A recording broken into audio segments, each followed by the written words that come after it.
Amen. Tu es tout pour moi, oh agneau de Dieu. Tu es tout pour moi, oh Jésus. Tu es tout pour moi, oh agneau de Dieu. Tu es tout pour moi, oh Jésus. Oh, tu es tout pour moi, oh agneau de Dieu. Tu es tout pour moi, oh Jésus. Tu es tout pour moi, oh agneau de Dieu. Tu es tout pour moi, oh Jésus. Tu es tout pour moi, oh agneau de Dieu. Tu es tout pour moi, oh Jésus. Tu es tout pour moi, oh agneau de Dieu. Tu es tout pour moi, oh Jésus. Tu es tout pour moi, oh agneau de Dieu. Tu es tout pour moi, oh Jésus. Tu es tout pour moi, oh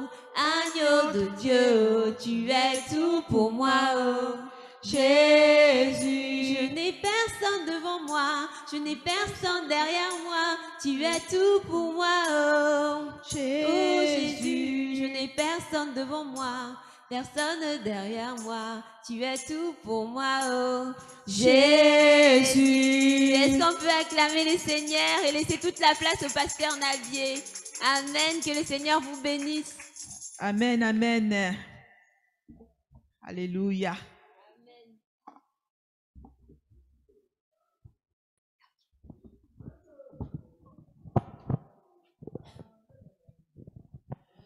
Amen. Amen. Est-ce que quelqu'un peut dire Jésus est tout pour moi? Allez, allez-y, dis-le pour la gloire de Dieu. Jésus est tout pour moi. Amen. Gloire à Dieu. Alléluia. J'ai encore la joie d'être là devant vous pour vous présenter, pour vous parler de Jésus-Christ. Alléluia. Est-ce que vous aimez Jésus? Alors, j'aimerais vous croire. Amen. Mais faites quelque chose qui va me pousser à croire que vous aimez Jésus. Et même ceux qui sont sur Zoom, vous pouvez écrire que j'aime Jésus. Même ceux qui sont sur les réseaux sociaux, vous pouvez commenter j'aime Jésus. Amen. Alléluia. Est-ce qu'on peut acclamer encore pour notre Seigneur Jésus-Christ? Amen. Je vous crois, c'est vrai, vous aimez Jésus. Amen. J'aime Jésus. Alléluia. Je t'aime Jésus. Amen. Et nous allons continuer, amen, avec notre thème, comme vous le savez bien, parce que je pense que vous étiez là aussi les mercredis derniers. Vous étiez là, non? Donc nous continuons avec le même thème, vaincre les désirs de la chair et les mauvaises pensées selon l'apôtre Paul. Alléluia. C'est vrai que j'avais un sentiment dans mon cœur de comprendre comment apôtre Paul avait fait pour vaincre sa chair. Et j'avais aussi réfléchi pour comprendre comment Jésus faisait pour ne pas avoir ou donner l'occasion à des mauvaises pensées. Et quand je vois la vie de Jésus, quand je vois la vie de Paul, c'est vrai que ce sont des vies qui me bouleversent. Et ça me pousse à me poser des questions. Est-ce que ces gens, donc je parle de Jésus et Paul, est-ce que ces gens avaient aussi de mauvaises pensées comme nous aujourd'hui? Est-ce que Paul et Jésus avaient aussi les désirs de la chair comme nous, les Satans aujourd'hui? Parce que quand on regarde Jésus, quand on voit comment Jésus s'est comporté, comment il a vécu sa vie, ça nous pousse à croire comme si Jésus n'avait pas les désirs de la chair. C'est comme si apôtre Paul n'avait pas les désirs de la chair. Hey! Écoutez, aucun homme qui a le sang qui a le corps humain peut me faire croire qu'il n'a pas de désir de la chair, je ne croirais pas. Que tu sois pasteur ou pas pasteur, nous tous, nous avons les désirs de la chair. Est-ce que si quelqu'un croit, peut me donner un grand amen? Alors, si un pasteur te dit qu'il n'a jamais senti les désirs de la chair dans son corps, c'est un grand menteur. Amen. Et voir même qu'il y a un homme de Dieu que j'aimais beaucoup, et cet homme était vraiment un modèle pour moi. Et cet homme, un jour, a dit, dans sa prédication, il a dit, aucun homme, et je pense qu'il a raison, aucun homme peut se fermer dans une chambre avec une femme nue et dire que je n'ai rien senti. Il a dit, cet homme ment. Et il a raison. La raison pour laquelle la Bible nous recommande certaines choses, il faut fuir. Il ne faut même pas chercher la résistance. Parce que ça ne marchera pas. Amen. Il faut faire quoi? Il faut fuir. Amen. Parce que Dieu nous a créés avec un corps physique. Et ce corps a des appétits. On a des appétits. Ce corps a des besoins. Alléluia. Et ces besoins, pour vous dire, ce n'est pas un péché. Parce que c'est Dieu qui l'a créé en nous. Je peux même dire que ces désirs, c'est sacré. Les désirs sexuels, c'est sacré. Pasteur, qu'est-ce que tu es en train de dire? Oui, c'est sacré. C'est sacré pourquoi? Parce que c'est Dieu qui l'a créé, ce n'est pas le diable. Mais ça devient péché quand cela est mal orienté. D'ailleurs, tout ce que Dieu a créé, la Bible dit quand Dieu a créé le monde, et la Bible dit que Dieu a vu que tout ce qu'il a créé était très bon. Et les désirs sexuels dedans aussi. Mais ça devient péché quand nous les faisons en dehors de la volonté de Dieu. C'est là que ça devient un problème. Mais comment, pasteur, je dois faire pour avoir la maîtrise de tous ces appétits que Dieu a mis en moi? Est-ce que quelque part Dieu ne m'a pas piégé avec ses désirs? Non, Dieu ne t'a pas piégé. Amen. Mais nous allons comprendre à travers la vie de Paul et à travers la vie de Jésus. Un jour, j'ai demandé à un pasteur, et ce pasteur, je pense que s'il y a des pasteurs sérieux sur la terre, ce pasteur est parmi les pasteurs sérieux. Je lui ai demandé, je dis, pasteur, dis-moi la vérité, parce que moi, je cherche à savoir. Parce que je suis dans le combat contre les désirs de la chair. Pasteur, dis-moi, comme toi tu es là, est-ce que toi tu te sens rien? Il m'a regardé, il a souri. Il m'a dit, petit, si je te dis que je ne sens rien, je te mens. Il dit, je sens quelque chose, parfois. Et je dis, mais comment tu fais quand tu as ces désirs-là? Il a dit, ce que je fais, je ne permets pas et je ne laisse pas à ces désirs même une seconde dans ma vie. Donc quand ça vient, je les chasse à ce moment-là même. Je ne cherche pas à développer ces choses. Il dit, petit, je sens, mais je ne donne pas beaucoup de temps. Je dis, bon, pasteur, comme tu fais aussi la théologie, dis-moi, est-ce que Jésus dans son corps, lui, il ne sentait rien? Il dit, non, Jésus sentait aussi. Je dis, mais comment il faisait lui pour ne pas tomber? Il a dit, Jésus sentait aussi, mais Jésus ne donnait pas même une seconde à tous ses sentiments. Donc, c'est-à-dire que quand ces sentiments se manifestaient, dans quelques secondes, je peux dire pas même une seconde, Jésus les chassait. Amen. Mais qui a dit dans la parole que la chair est faible, que l'esprit est bien disposé? C'est Jésus, n'est-ce pas?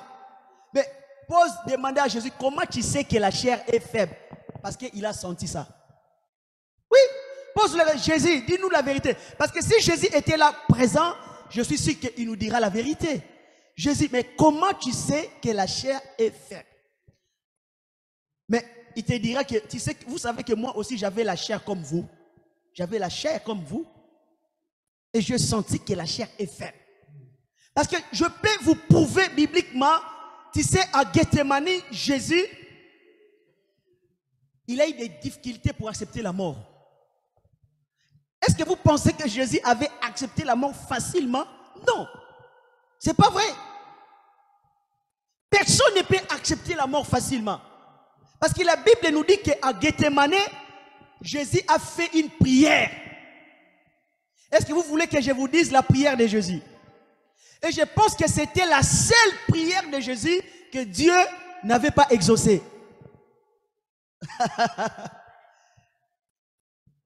C'était la seule prière de Jésus que Dieu n'avait pas exaucée. Pourquoi? Parce que ce n'était pas sa volonté.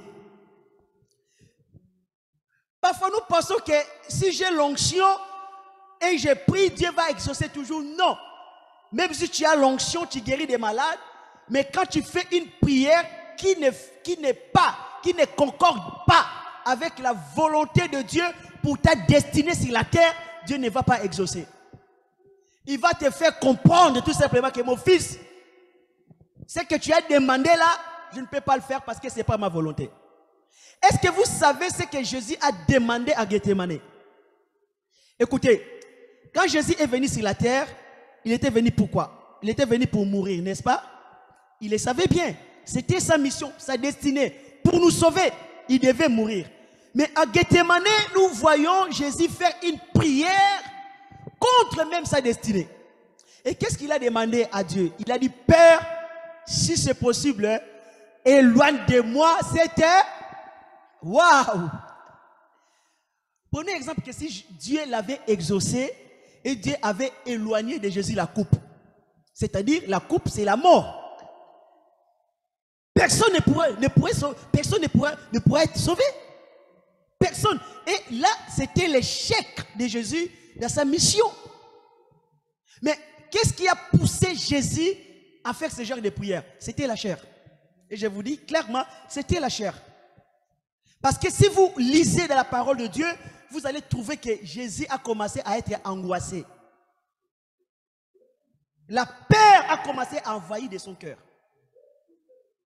La raison pour laquelle, que mes bien-aimés, le seul moyen pour vaincre la chair, le désir de la chair, c'est la prière. Quand tu me demandes, pasteur, quand est-ce que je dois prier?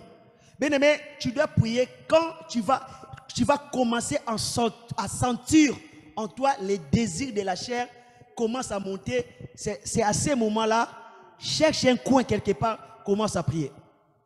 Et quand Jésus a commencé à sentir l'angoisse, la peur commence à envahir son cœur, c'est ce moment-là que Jésus a appelé ses disciples pour aller faire quoi? Prier. Amen. Et toutefois que tu sens la peur, les désirs de la chair commencent à prendre le devant dans ta vie, isole-toi, va prier. Alléluia. Et Jésus dit, non, je vais prier. Parce que c'était fort. Et Jésus a pris le temps pour aller prier. Et la prière de Jésus, souvent nous pensons que la prière c'est multiplier des paroles. Non. Jésus était tout droit. Il est allé tout droit au but. Parce que le problème de Jésus à ce moment-là était la peur commence à s'éloigner de la coupe. Et il a dit la vérité. Il a dit la vérité au Père. Il a dit, Père, mon problème là, je viens devant toi, c'est la coupe. C'est dur, Père. C'est vrai qu'au ciel, j'ai accepté de venir. Mais quand j'ai expérimenté, là, c'est dur. C'est dur, Père. Vous savez qu'il y a un moment, Jésus a dit que si ces choses m'arrivent, moi qui ai considéré comme les bois verts, alors si cela vous arrive, vous, les bois secs. Nous sommes les bois secs. Jésus est les bois verts. Vous savez, les bois verts, il y a quoi? Il y a de la sève dedans. Amen. Et les bois secs n'ont pas la sève. Donc, c'est-à-dire que les bois secs n'ont pas l'onction. La sève, c'est l'onction. Il a dit que si moi qui ai la plénitude d'onction, si moi j'ai la puissance de Dieu, ces choses m'arrivent Et j'ai eu du mal à l'accepter. Alors vous, les hommes sans onction, sans l'esprit. Donc, Jésus a eu du mal à ce moment-là. Et quand Jésus a eu du mal, il a prié. Bien aimé, je vous comprends. Amen. Vous savez que dans la vie normale, moi souvent je ne critique pas nos papas qui ont eu des 5 femmes, 2 femmes, 3 femmes, 4 femmes. Écoutez, je parle naturellement. Amen. Rester avec une femme toute la vie pour un homme, c'est difficile. Donc, c'est-à-dire que cet homme doit faire des sacrifices de ne pas regarder dehors. La raison pour laquelle vous avez remarqué que nos papas là, africains, ont toujours eu des enfants dehors, ont toujours eu, parce que c'était compliqué, difficile, parce que Jésus dit que si le bois vert, ces choses lui étaient arrivées, et il a eu du mal à accepter alors les bois. Vous voyez, nos papas là qui n'ont pas les Saint-Esprit, qui sont païens, quand la tentation vient, mais comment, moi je me pose la question, comment ces papas-là doivent faire pour surmonter la tentation? Parce que si même nous voyons des gens qui ont l'onction, ont du mal, alors des personnes qui sont sans esprit de Dieu. Est-ce que vous comprenez ce que je suis en train de dire? Donc, il y a des choses, c'est compliqué, c'est difficile, à cause de notre chair. Même dans l'Ancien Testament, les hommes avaient du mal d'avoir une seule femme. Quand Dieu a créé l'homme, il a créé l'homme avec sa femme. Mais la Bible dit dans Matthieu 19, le peuple sont allés voir Moïse. Il dit, Moïse, non, on ne supporte pas avoir une seule femme. Permets-nous un peu de changer. Et Moïse les a permis de divorcer pour changer de femmes. Mais Jésus dit qu'au commencement, les choses n'étaient pas ainsi. Et Moïse a accepté. Il a donné aux hommes l'ordre de changer de femmes.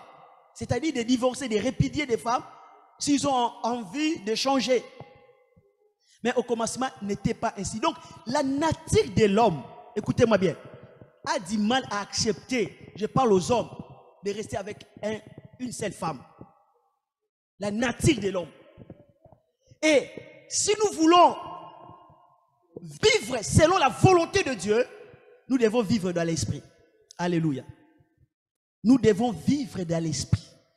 Il est difficile à un homme ou à une femme qui ne marche pas selon l'esprit de ne pas convoiter, de ne pas regarder derrière une femme. Vous savez, moi-même, votre pasteur aujourd'hui, vous savez combien de fois j'ai été tenté quand une femme passe de tourner ma tête, regarder dehors. Je devais faire des efforts pour dire, Seigneur, au nom de Jésus, je ne regarde pas derrière.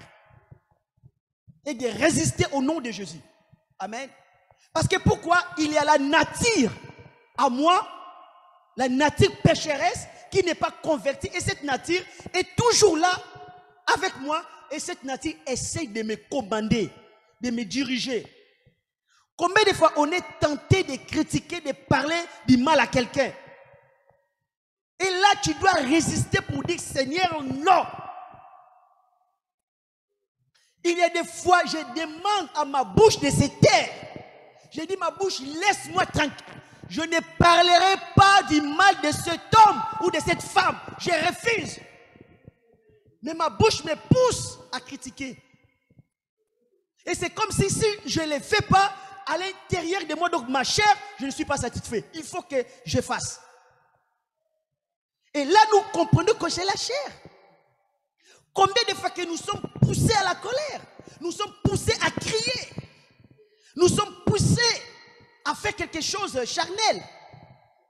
Tout ça, bien aimé, quand tu n'es pas conduit par le Saint-Esprit, je vous dis la vérité, tu n'arriveras pas. Et comment apôtre Paul a fait pour réussir? Comment il a fait? Je vais lire la parole de Dieu d'abord dans les livres. Oui. Je prends la parole de Dieu dans le livre de 1 Corinthiens chapitre 9, versets 26 à 27. Les secrets pour réussir. Les secrets pour réussir. Si tu ne respectes pas ces choses que je suis en train de vous dire, vous n'allez pas réussir. Bien aimé, je sais ce que je suis en train de dire. Dans la vie, il y a des types des hommes ou des femmes. Il y en a qui tombent dans les péchés, qui consomment les péchés. Il y en a qui ne consomment pas physiquement. Vous comprenez? Il y en a qui consomment physiquement. Il y en a qui ne consomment pas physiquement. Amen. Mais nous allons dire que la personne qui ne consomme pas physiquement, il est saint.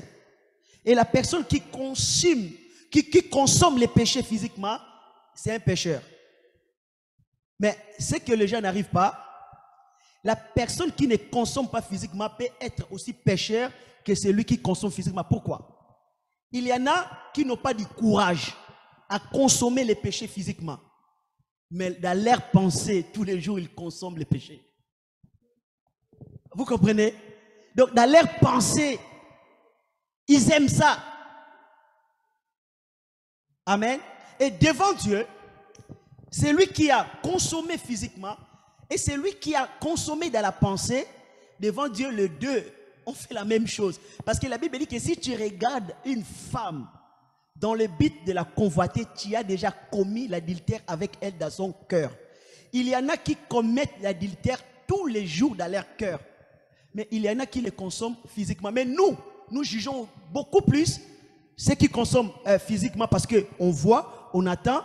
Mais ceux qui consomment dans la pensée, comme on ne sait pas lire, on ne voit pas dans la pensée, on dit qu'il est saint. Bien aimé, nous nous trompons. Il y a beaucoup de frères et de sœurs qui ne sont pas saints.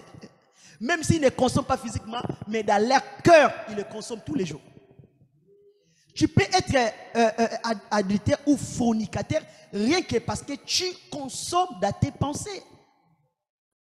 La raison pour laquelle que nous devons suivre les conseils de Paul. Paul dit dans 1 Corinthiens chapitre 9, versets 26 à 27, il dit, moi donc, je cours non pas à l'aventure, je frappe non pas comme battant à l'air, mais je traite durement mon corps, je le tiens assujetti de peur d'être moi-même jeté après avoir prêché aux autres. Bien aimé, où nous devons lutter contre les désirs de la chair, contre les péchés, c'est dans la pensée.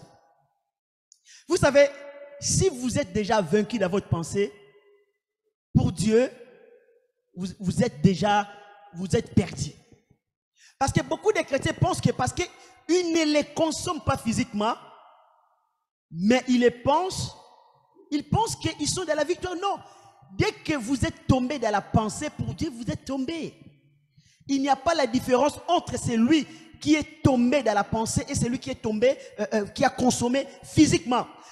Apôtre Paul dit, je traite durement mon corps. Et en grec, le mot qu'il a utilisé, je traite durement mon corps, cela signifie je les frappe.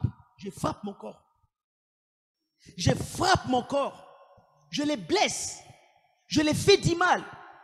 Je les traite durement. Je les mets sous discipline. Je les prive. C'est la maltraitance. Maltraitance positive contre ton corps. Mais c'est une maltraitance, ce n'est pas, apôtre Paul voulait dire de prendre un marteau, tu te cognes sur la tête. Non, c'est pas ça. C'est la maltraitance, la maltraitance spirituelle. C'est-à-dire que tout ce que ton corps veut, tu le prives. Tout ce que ton corps désire, tu le prives. Tu lui dis non.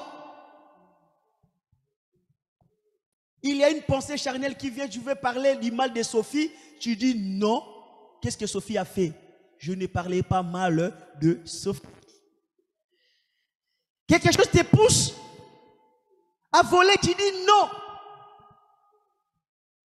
Donc, c'est-à-dire que tu refuses les désirs de ton corps. Bien aimé, les combats que nous avons, le plus dur combat que nous avons, ce n'est pas contre les diables, c'est contre ta chair. C'est contre les désirs de ton corps. Si tu réussis à vaincre ton corps, tu vas gagner facilement les diables. Le diable n'est pas vraiment un adversaire sérieux pour nous. L'adversaire le plus sérieux pour nous, c'est notre corps, c'est notre chair. Parce que si tu es vaincu par ta chair, tu ne pourras pas gagner les diables. Mais si tu as réussi à gagner le combat avec ta chair, tu écraseras les diables. Parce que le diable n'aura pas d'accès. Ce qui donne l'accès au diable, c'est le désir de la chair. Vous comprenez? Prenez exemple. Souvent, des gens qui disent que je marie de nuit. Est-ce que vous savez comment les maris de nuit entrent dans la vie des personnes? C'est dans la convoitise, surtout la convoitise sexuelle. Surtout dans des pensées sexuelles. Surtout dans des choses qui ont un rapport avec la sexualité. C'est là que la plupart des démons, des esprits de la sorcellerie entrent. Et les désirs de sexuels, c'est quoi? C'est les œuvres de la chair. Mais si tu réussis à vaincre ça, vous remarquez pas que les portes sont fermées pour les diables. Il va rentrer où? Donc, c'est-à-dire que Satan rentre à travers nous par la chair, par les désirs charnels. Vous savez que Jésus nous a dit dans la parole, c'est l'apôtre Paul qui nous a dit de ne pas dormir en colère. Parce que toutefois qu'une personne dorme en colère, il ouvre des portes à des esprits de nuit, des esprits mauvais d'entrer dans sa vie. Et si toi tu as réussi à vaincre ce désir de la chair qu'on appelle la colère, mais comment le diable va rentrer à toi? Tu vas l'écraser facilement. Notre faiblesse, ce n'est pas que nous manquons la puissance pour écraser le diable. Notre faiblesse, c'est notre chair. Jésus dit que l'esprit est bien disposé, mais la chair est faible. Il ne faut pas aimer ton corps. Quand je parle de ton corps, je ne parle pas de ton corps physique. Je parle des désirs mauvais de ton corps. Il ne faut pas aimer. Physiquement, tu es une très belle créature que Dieu a créée.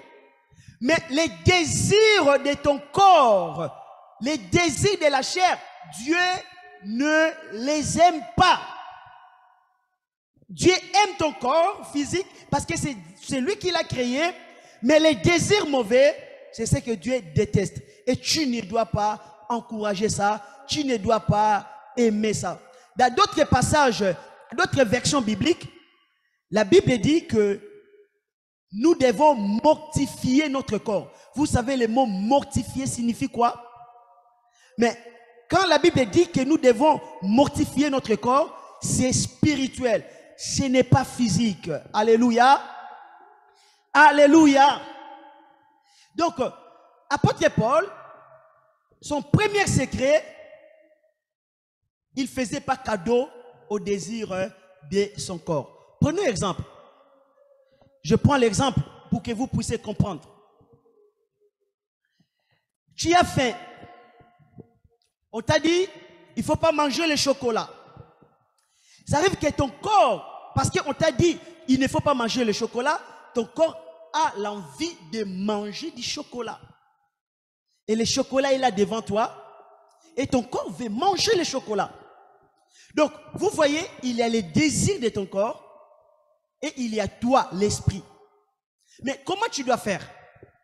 Tu dois parler à ton corps. Tu dois parler, tu dois faire taire ces désirs.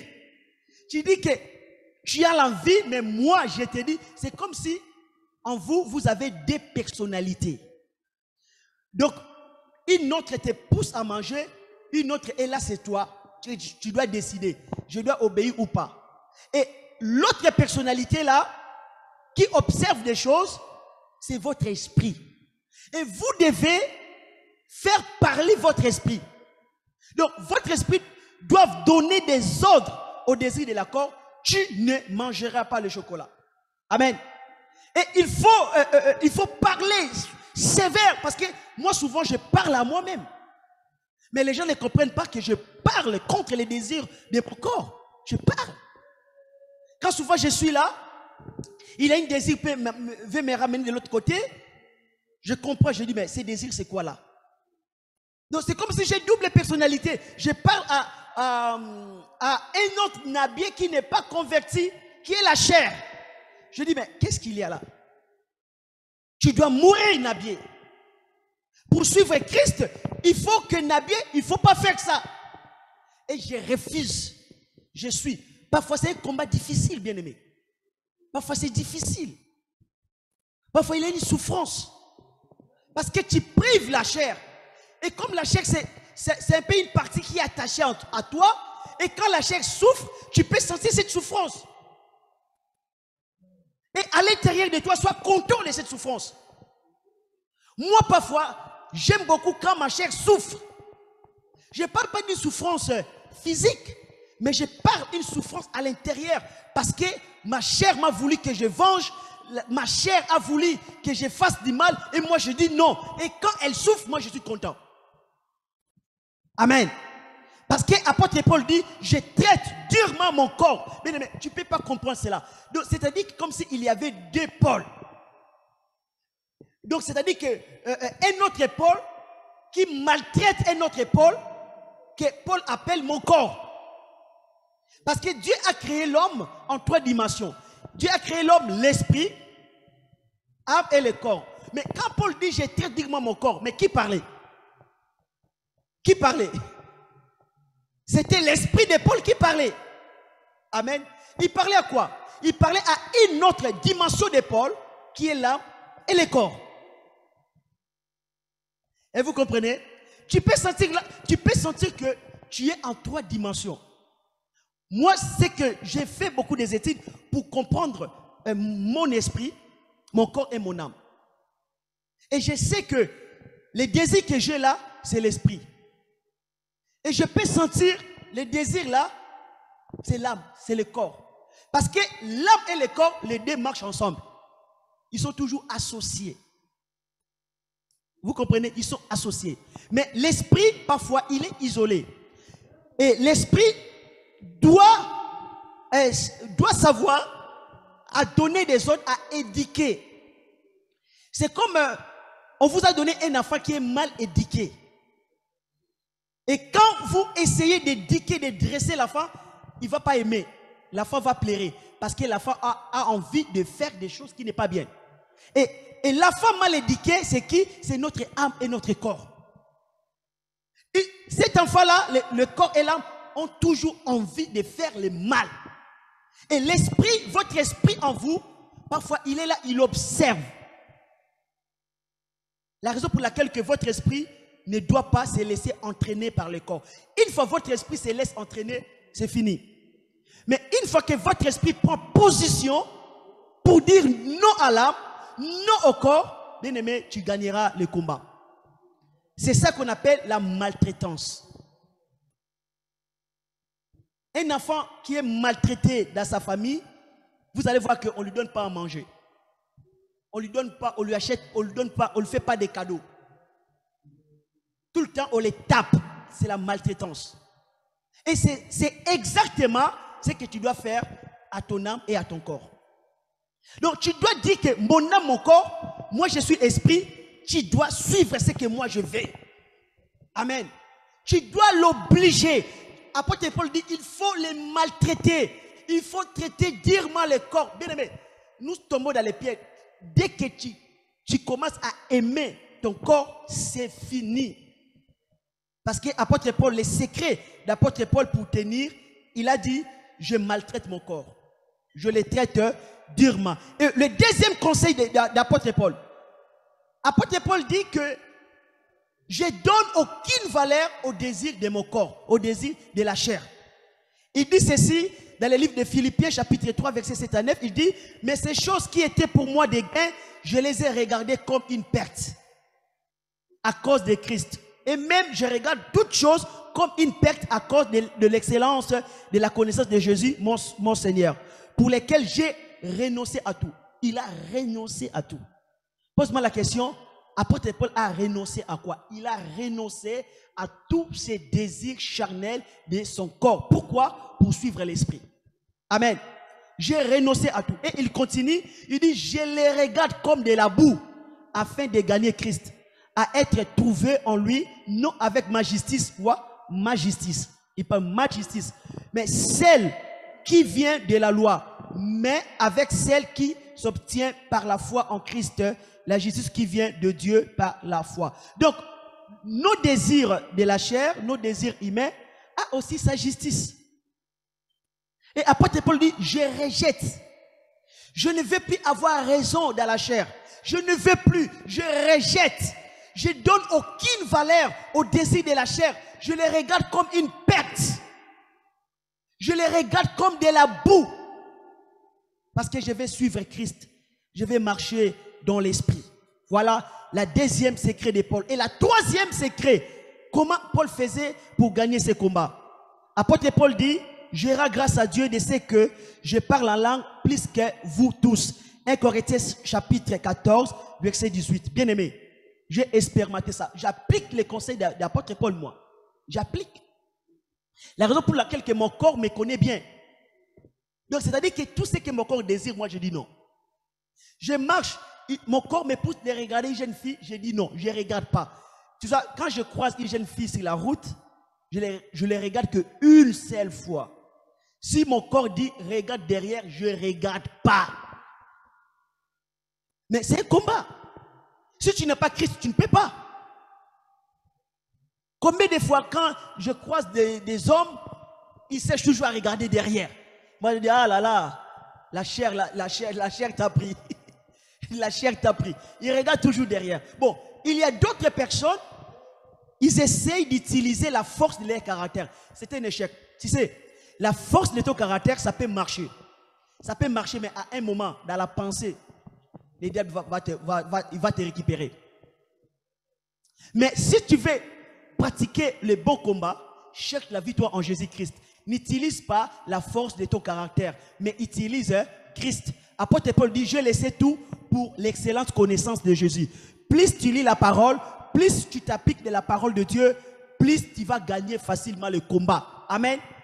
N'utilisez pas la force de ton caractère. Parce que je sais, là, même des ministres, vous savez, les ministres français, ce sont des personnes qui sont bien éduquées. On les a éduqués comment vivre. Mais cela n'est pas suffisant. Parce qu'on voit des plaintes qui tombent tous les jours. Que ces ministres a fait, c'est ça. Parce que même s'ils ont des caractères, ils ont étudié, ils ont été formés pour diriger, pour faire des choses. Mais ils n'arrivent pas.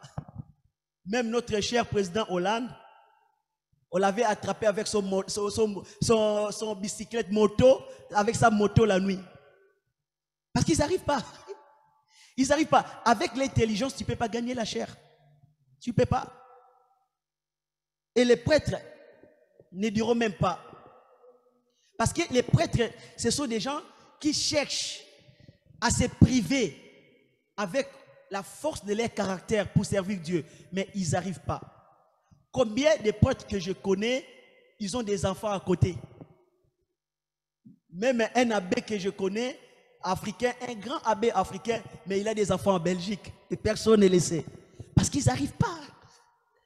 Mais tu ne peux pas arriver par ta force. Jésus dit, sans moi, vous ne pouvez rien faire. Amen. Ils n'arrivent pas. Bien aimé, les secrets, c'est en Jésus-Christ. Alléluia. Pierre avait dit quoi? Qu'est-ce que Pierre avait dit à Jésus? Il a dit que moi, Pierre, tout le monde peut te trahir, moi, je ne le ferai jamais. Il a trahi Jésus. Et quand il a trahi, après, il a fait quoi? Il a pleuré. Parce que quand tu cherches à arrêter certaines choses par la force de ton caractère, la force de ton caractère ne peut pas tenir face au diable. Les seuls moyens que tu peux gagner les diables, c'est par la parole de Dieu. Amen. Donc, apôtre Paul dit, je parle en langue plus que tous. Je parle en langue plus que tous. 1 Corinthiens 14, 18. Il a dit encore dans Éphésiens chapitre 6, verset 18. Apôtre Paul dit, faites à tout temps par l'esprit toutes sortes de prières et de supplications. Veillez à cela avec une entière persévérance. Priez pour tous les saints. Pourquoi apôtre Paul nous demande de prier en esprit? Bien aimé, la prière en esprit, les gens ne le savent pas quand tu pries en langue. Beaucoup ne le savent pas. La prière en esprit construit l'homme intérieur. C'est-à-dire que ça donne à l'homme intérieur la force de vaincre le mal. Avant-hier, j'ai raconté quelque chose qui était mal. Et la chose voulait m'influencer. Qu'est-ce que j'ai fait? J'ai commencé à parler en langue. Bien aimé, quand j'ai parlé en langue, j'ai remercié le Seigneur. C'est comme si une force m'a revêtu et je me suis senti supérieur par rapport à la chose.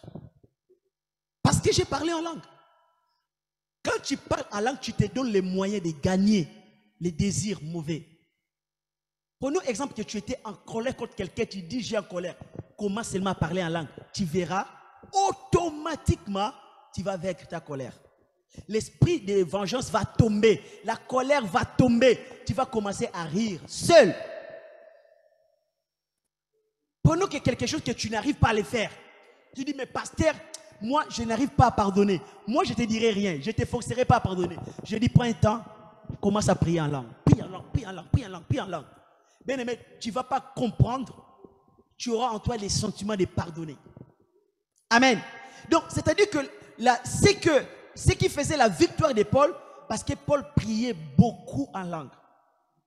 Si tu me demandes, pasteur, combien de fois je peux prier en langue? Bien aimé, prie tout le temps en langue. Toutefois que tu as l'occasion, même dans les toilettes, partout. Beaucoup de personnes dans les toilettes, ils préfèrent lire le journal. Non, prie en langue. C'est une bonne chose. Prie en langue partout. Tant que tu racontes une position, déséquilibrante, commencez à prier en langue. Paul dit, je prie beaucoup en langue, je m'accroche sur Jésus ressuscité, je marche selon la parole de Dieu et je lis la Bible. Amen. Et numéro 4, nous devons prendre position et nous devons nous discipliner. Comment? Apôtre Paul donne conseiller à Timothée dans 2 Timothée chapitre 2 verset 3 à 7. Écoutez bien, c'est très important. Il dit à Timothée, souffre avec moi comme un bon soldat de Jésus-Christ. Il n'est pas des soldats qui s'embrassent des affaires de la vie s'il veut plaire à celui qui l'a enrôlé. Et l'athlète n'est pas couronné s'il n'a pas combattu suivant les règles. Il faut que la bourrée travaille avant de recueillir les fruits. Comprends ce que je dis, car le Seigneur te donnera de l'intelligence en toutes choses. Amen. Donc, l'athlète n'est pas couronné s'il n'a pas combattu suivant les règles. Il faut que la bourrée travaille avant de recueillir les fruits. Bien aimé, il faut prendre position, il faut te discipliner, il faut lire la parole, il faut accepter parfois de souffrir. Quand je parle de souffrance, de priver ton corps, de prendre position à dire non, de te discipliner, de ne pas aller dans des endroits où ça va réveiller tes désirs. Parce qu'il y a des endroits, bien aimés, si tu entres, ça réveille tes désirs mauvais. Prenez exemple, c'est celui qui regarde les films porno. Bien aimé, tu ne me diras pas que tu regardes les films porno pendant même 5 minutes et que dans ton corps tu n'as rien senti. Je te dis, tu mens. Parce qu'il y a des endroits, quand tu rentres, des films, quand tu regardes, ça change même tes idées. La raison pour laquelle, discipline-toi. Avec le télécommande, il faut savoir zapper certaines choses. Changer les missions. Amen. Parce qu'il y a des choses que tu étais bien, tu regardes, ça te pollue. Amen. Et il faut te discipliner. Et apôtre Paul dit encore, dans 1 Corinthiens chapitre 9, verset 24 à 25, il dit, ne savez pas que ceux qui courent dans les stades courent tous, mais un seul rapporte les prix. Courez de manière de les rapporter. Est-ce qu'il y a des personnes qui courent pour rapporter les prix? Amen. Bien-aimé, moi je cours pour rapporter les prix. Je cours, bien-aimé. Je cours, bien-aimé. Je sais que quand on court, on souffre. Il y a des souffrances, bien-aimé. Acceptez de souffrir. Je ne parle pas de la souffrance physique, hein. Non. Je parle de la souffrance parfois. Tu vois, tes amis vont se réjouir dans le monde. Mais toi, tu supposes dire, ah, Seigneur, moi j'ai envie d'aller. Mais je ne vais pas obéir à mon corps, je ne vais pas y aller. Parce qu'il y a des endroits, bien-aimé, si tu vas, amen, la spiritualité tombe. Je vous dis la vérité. La plupart de mes combats, hein, c'est dans mon travail. Et je me suis senti que dans mon travail, ma spiritualité diminue. Vous savez pourquoi? Parce que les milliers du travail, ce n'est pas un milieu spirituel. Parce que tu vas raconter des gens qui ont des démons, des gens qui ont des problèmes, les gens qui ont la méchanceté. Hein? Et souvent, quand je quitte mon travail, quand je rentre chez moi, je rentre toujours abattu parce qu'il y a des choses parfois qui ne me plaisent pas. Le milieu de travail, waouh! Tout est permis sauf le nom de Jésus. Tout est permis, sauf le nom de Jésus. Sauf parler de Jésus. D'ailleurs, aucun de mes collègues m'a déjà donné du temps pour que je lui parle de Jésus. Rien du tout. Voire même les jours où j'ai commencé à parler de Jésus, on m'avait convoqué par l'hiérarchie. Tout est permis. Vous savez, les milliers de travail, c'est les milliers où beaucoup des enfants de Dieu tombent dans les péchés. Où les enfants de Dieu, c'est pour cela que quand tu quittes ton travail, tu viens à l'église, pour un temps du Seigneur, pardonne-moi, prie. Après tu pries. Parce que les milliers de travail, ça n'est pas là où tu tombes. Parce que ces milliers-là n'est pas spirituel. Quand tu es dans un millier qui n'est pas spirituel, ta spiritualité diminue. Avant-hier, je dis, oh Seigneur, quel jour tu vas me faire sortir de ce travail? Parce que parfois, les choses que je vois, tu vas voir ça pendant 7h30. Waouh! Et tu dois supporter pendant 7h30. Je dis parfois, ce n'est pas spirituel. Il y a des milliers qui ne sont pas spirituels. Alors, si tu peux, le travail, on n'a pas le choix. Vous voyez? On n'a pas le choix. La Bible dit, celui qui ne travaille pas, ne mange pas. Priez que le Seigneur, si c'est possible, vous donne un travail là où peut-être le patron est chrétien, là où peut-être que la prière, la Bible, les chants est autorisé. Mais quand nous travaillons toujours avec les gens du monde, avec des entreprises laïques, tout ça, on aura toujours des problèmes avec les systèmes de notre travail. Mais comment, étant que chrétien, nous devons faire face à cela? Bien-aimé, dans ton cœur, si tu trouves l'occasion, prie. C'est difficile de ne pas écouter tout ce que tes collègues disent. C'est trop difficile. Parce que tu travailles à côté d'eux. C'est difficile que leur caractère ne t'impacte pas. Parce que tu es avec eux. Leur caractère, d'une manière ou d'autre, ça peut toujours t'impacter. Mais comment faire? La raison pour laquelle tu dois prier en langue. Tu dois prier, dès que tu as l'occasion, tu pries en langue. Et si tu peux éviter un millier qui peut diminuer ta spiritualité, évite-le. Si tu peux l'éviter, évite-le. La raison pour laquelle que moi, votre pasteur, les boîtes de nuit, jusqu'à ma mort, jamais. Jamais j'irai. Parce que je sais que ces milliers-là, jamais tu peux aller dans la boîte de nuit. Quand tu sors, tu commences à parler en langue. Non. Parfois, tu as besoin de te repentir au Seigneur. Pardonne-moi tout ce que je vis qui n'est pas la gloire. Seigneur, mon cœur a été attiré. Pardonne-moi. Ce que tu vas faire, que c'est ça. Parce que ces milliers n'est pas bon. Il faut savoir fuir les milliers. Il faut savoir fuir. Ne dis pas que non, je suis un enfant de Dieu. Ça va se passer. Non. La Bible dit dans Paul, selon les conseils de Paul, il dit, tous ceux qui combattent s'imposent toute espèce d'abstinence.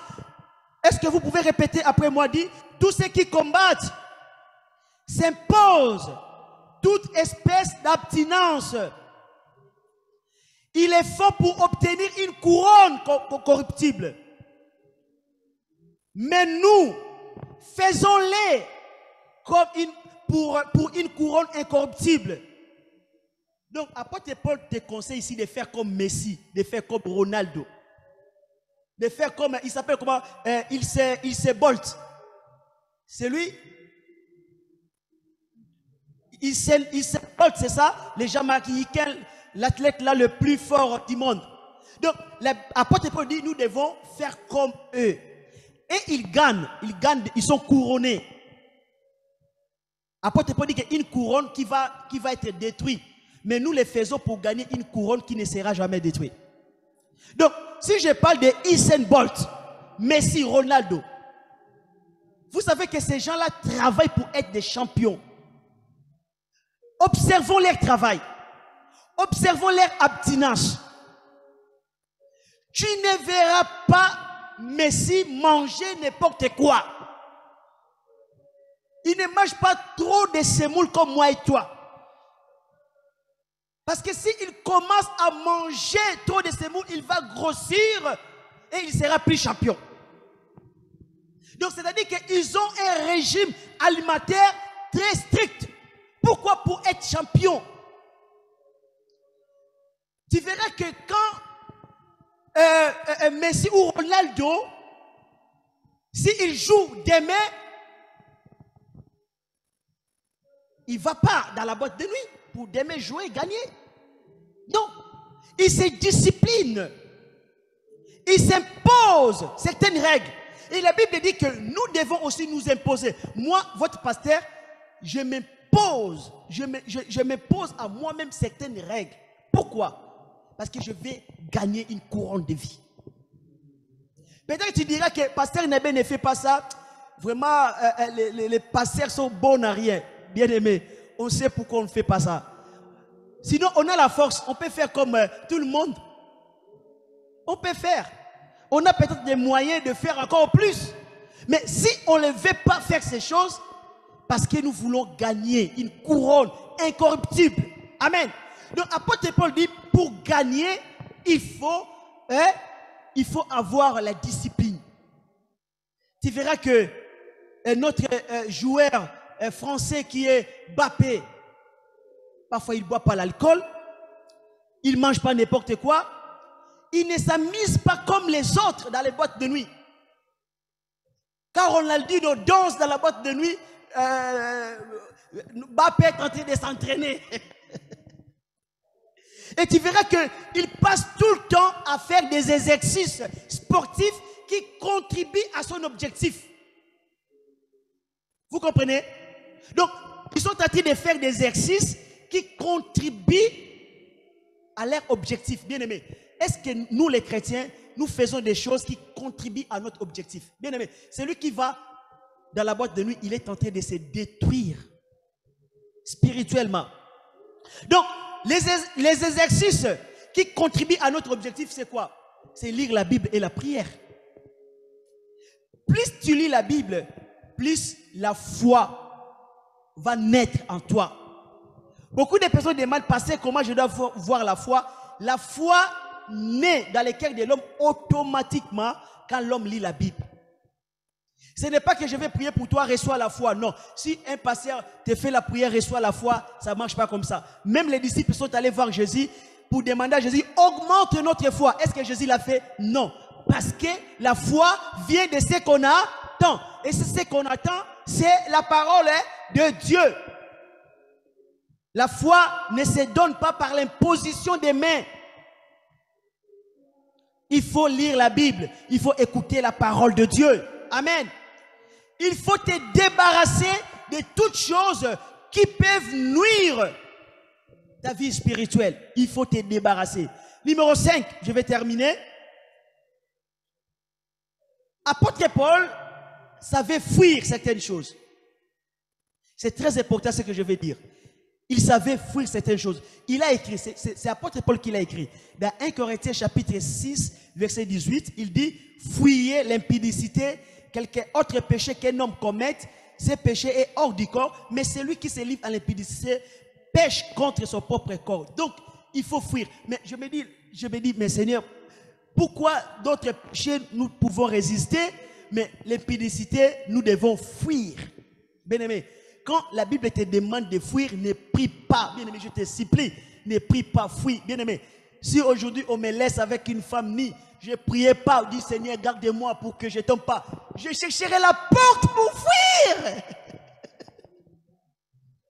Je ne prierai pas, bien-aimé. C'est une piège. Si je prie, c'est vraiment la pièce. Satan va te dire, reste frère, prie. Non, ce n'est pas la sagesse de Dieu. La sagesse de Dieu, il faut trouver là où se trouve la porte. Et fuir. Amen. Donc, apôtre Paul dit, il y a certaines choses, il faut fuir. Joseph, face à la femme de Potiphar, qu'est-ce qu'il a fait? Il a fui dehors. Fuis dehors, bien-aimé. Ne t'afferme pas avec elle. Ne t'afferme pas avec lui. Si il n'est pas ton mari, si elle n'a pas ta femme, fuis. Et apôtre Paul dit, non seulement nous devons fuir le péché sexuel, nous devons fuir aussi la mauvaise compagnie. Vous savez, vaut mieux être seul que d'être mal accompagné. Il faut fuir la mauvaise compagnie. 1 Corinthiens chapitre 15 verset 33, la Bible dit, ne vous y trompez pas, les mauvaises compagnies corrompent les bonnes mœurs. Il faut fuir.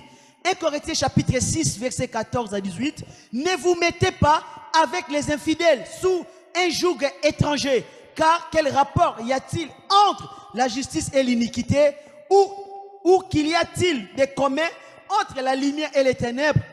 Quel accord y a-t-il entre Christ et Bélial? Ou quelle part a les fidèles avec l'infidèle? Amen. Il faut fuir même des mauvais amis. Si quelqu'un dit frère, il se dit frère, il est dans l'impudicité, il faut les fuir. Amen. Si quelqu'un se dit frère, mais il fait des choses bizarres, il faut les fuir. Non seulement il faut fuir de la mauvaise compagnie, apôtre Paul dit, il faut fuir aussi les discussions inutiles, les querelles. Parce que les discussions inutiles nous amènent toujours dans des conflits. Vous comprenez? Dans la chair. La raison pour laquelle apôtre Paul, il conseille à son fils Tite et Timothée en disant, voilà, ce qui est bon. Donc Tite chapitre 3 verset 9, apôtre Paul dit, voilà ce qui est bon et utile aux hommes, mais évitez, répète après moi, évitez les discussions folles, les querelles, les disputes. Évitez ces choses. Amen. Nous devons éviter. Quand tu as une personne, bien aimé, quand tu as une personne, quand tu te trouves avec la personne, ça finit toujours par des disputes, des discussions, des querelles. Commencez à fuir cette personne. Vous remarquez que parfois, on a des camarades, des amis, dès qu'on commence à parler, ça finit toujours par une dispute. Il faut fuir, il faut éviter. Amen. Il faut éviter. Et quand parfois tu vois, tu es face à cette personne, ne parle pas. Laisse-la parler, ou déplace-toi. Trouve une raison pour te déplacer. Parce que ça finira mal. Moi, je connais. Moi, votre pasteur, parfois, je me retire de certaines personnes si je sais que ça va finir mal.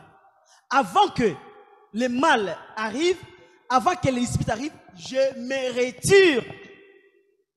Parce qu'il y a des personnes, hein, même si la chaise là est rouge, tu lui dis c'est rouge, il va te dire non, c'est blanc. Alors c'est pas la peine de discuter. S'il vient et te dit que la chaise là c'est couleur blanc, dis oh merci, gloire à Dieu. Parce que si tu lui dis mais c'est rouge, il dit non, c'est blanc. Et la discussion, les disputes commencent. Donc si tu parles avec une personne qui veut te convaincre que 1 plus 1 égale 7, amen, et tu lui dis égale 2, lui il nécessite 7, parfois c'est pas la peine, dis gloire à Dieu, tu as raison. Tu évites les disputes inutiles. Parce qu'on appelle ça les disputes inutiles. Il y a des gens, hein, tu ne peux pas les convaincre. Amen. Donc tu peux les convaincre que les derniers jours, hein, du jugement, quand Dieu lui-même va lui dire que, oh, toi aussi, c'est égal 2, et là il va croire. Si la terre, il te croira, il ne va pas te croire. Alors, ce n'est pas la peine. Ne gaspille pas ton temps. N'entre pas dans des discussions inutiles. Vous savez qu'il y a des personnes qui ont toujours, on appelle ça des personnes qui ont la mauvaise langue. Alors, il faut fuir ces personnes. Parce qu'ils vont toujours te blesser. Au moins que si tu veux être blessé, allez, va avec ces personnes. Mais des personnes qui ont une mauvaise langue tout le temps, il faut les fuir. La Bible dit que tu dois garder ton cœur plus que toute autre chose. Pourquoi? Garder ton cœur pour que ton cœur ne soit pas blessé, pour que ton cœur ne soit pas la confusion. Alors, garder ton cœur contre des personnes qui ont des mauvaises langues. Des personnes qui veulent expliquer que 1 plus 1 égale 7. Tu lui dis non, égale 2. Il te convainc, non, c'est 7. Alors, ce n'est pas l'importance. Amen. Dis tout simplement, vous avez raison. Amen.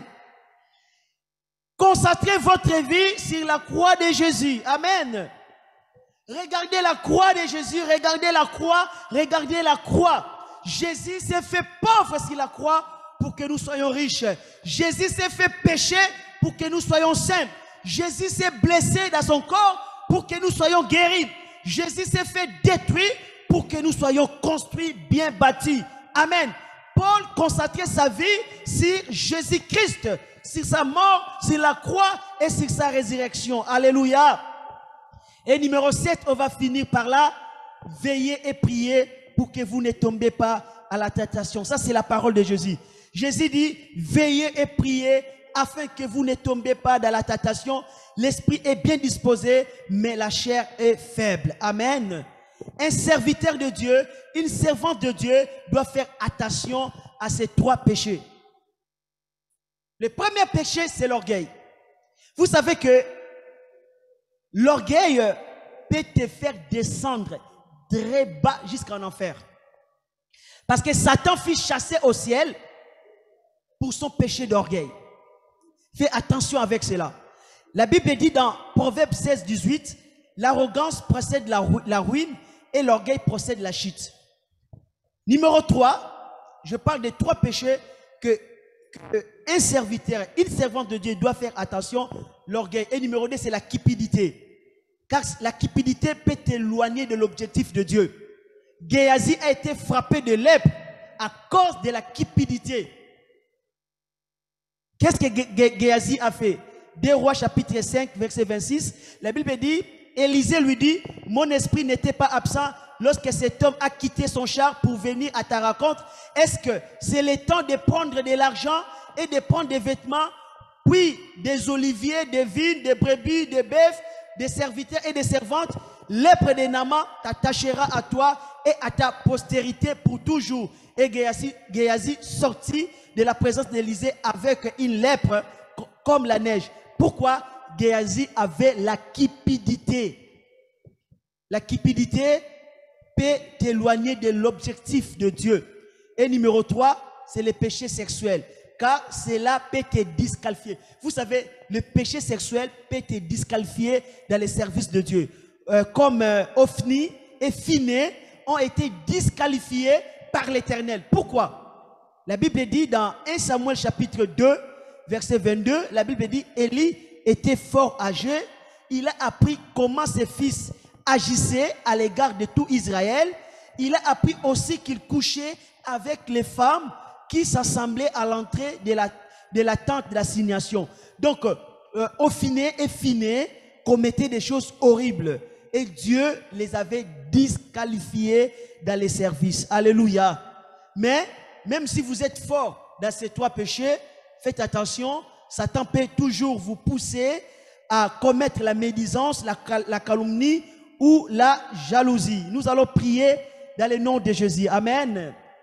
Donc, voici les conseils de l'apôtre Paul pour vaincre les désirs de la chair. Amen. Donc, retenez bien le premier conseil, nous devons traiter durement notre corps. Deuxième conseil, ne donnons aucune valeur aux désirs de la chair. Troisième, prions beaucoup en langue. Quatrième, nous devons prendre position et nous discipliner. Et cinquième, il faut savoir fuir certaines choses, les querelles et l'impudicité. Et cinquième et sixième, nous devons concentrer notre vie sur la croix de Jésus. Et septième, veiller et prier pour que tu ne tombes pas à la tentation. Nous allons prier, levons nos voix, mettons-nous debout, on va prier ensemble, répétez après moi, dis Seigneur Jésus, je te remercie pour ta parole, merci pour les conseils de ce soir, apprends-moi à traiter durement mon corps. Seigneur Jésus, aide-moi à ne pas donner de la valeur au désir de la chair. Donne-moi la force de prier en langue. Aide-moi de prendre position et de me discipliner. Aide-moi, Seigneur, pour que je sache fuir certaines choses comme l'impudicité et les querelles.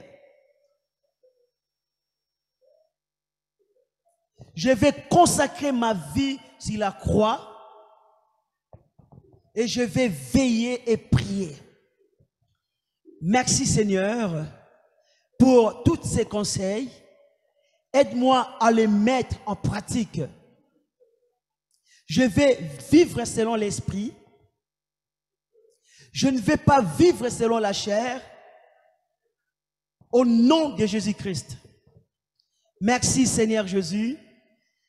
Amen. On acclame le Seigneur. Gloire à Dieu. Nous sommes arrivés à la fin de notre réunion. Amen. Donc, notre sœur Frédéric vous propose les enveloppes pour soutenir l'œuvre de Dieu. Et vous qui nous suivez sur les réseaux sociaux, vous pouvez aussi soutenir l'œuvre de Dieu. Et vous pouvez tout simplement nous écrire et nous allons vous envoyer nos coordonnées bancaires afin que vous puissiez soutenir l'œuvre de Dieu. Je vous rappelle que demain à 14 h, je vous invite tous. Venez nombreux parce que nous avons un concert pour la gloire de Dieu. Ça commence à 14 h. Vous pouvez être là même à partir de 13h30 pour prendre la place. Donc, ne manquez pas au concert, ça sera en présentiel. On aura plusieurs artistes, on aura des témoignages avec Sabrina. Donc, ne manquez pas demain samedi à 14 h. J'espère que vous allez être là pour que nous puissions adorer Dieu, louer Dieu, chanter ensemble pour la gloire de Jésus. Amen. Je vais prier pour les offrandes. Seigneur, bénis ces offrandes, bénis cet argent, que cet argent puisse contribuer à l'avancement de l'œuvre de Dieu. Alors, bénis les donateurs, toutes les personnes qui ont contribué, qui ont donné, je les bénis dans le nom de Jésus-Christ. Soyez bénis dans le nom de Jésus-Christ. Amen. Gloire à Dieu, nous sommes à la fin, que le Seigneur vous bénisse.